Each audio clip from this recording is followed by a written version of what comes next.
आज के इस विश्लेषण में स्वागत है। आज हम एक ऐसी उलझन पर बात करेंगे जिससे हम में से बहुत लोग रोजाना गुजरते हैं। रात रात भर जागना और बस ख्यालों में खोए रहना, नींद का ना आना और दिमाग का ऐसे लगातार दौड़ते रहना, मतलब ये एक ऐसी स्थिति है जो किसी को भी पूरी तरह से थका सकती है। तो चलिए सीधे गहराई में चलते हैं और समझते हैं कि इस लगातार चलने वाले दिमाग को आखिरकार शांत कैसे किया जा सकता है। एक सवाल जो बार बार मन में आता है कि आखिर रात को नींद क्यों नहीं आती। अक्सर देखा गया है कि रातों को जब हर तरफ सन्नाटा होता है तो हमारे ही दिमाग की आवाज़ें सबसे तेज हो जाती हैं।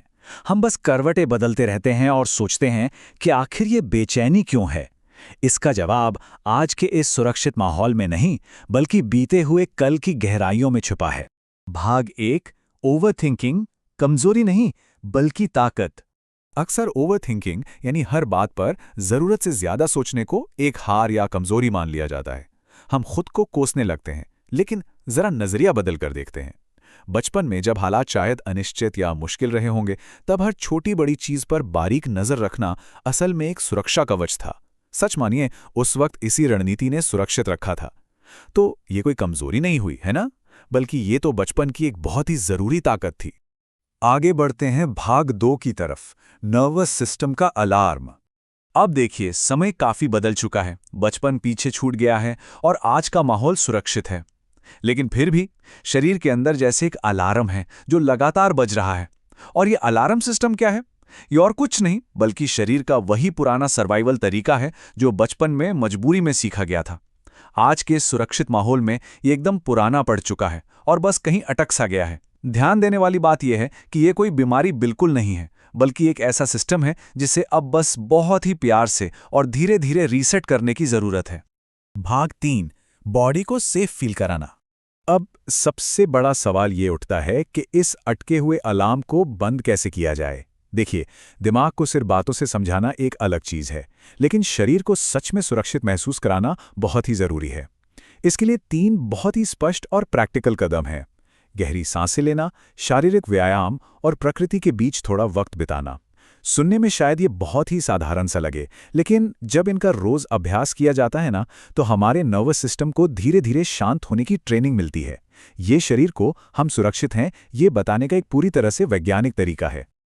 और इसके साथ ही सबसे जरूरी है एक बहुत ही गहरा भावनात्मक संदेश: अब खतरा नहीं है, अब आराम करो।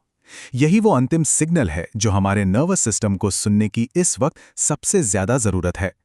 ये बस शरीर को याद दिलाने का एक प्यारा सा तरीका है कि अतीत का वो डर अब मौजूद नहीं है।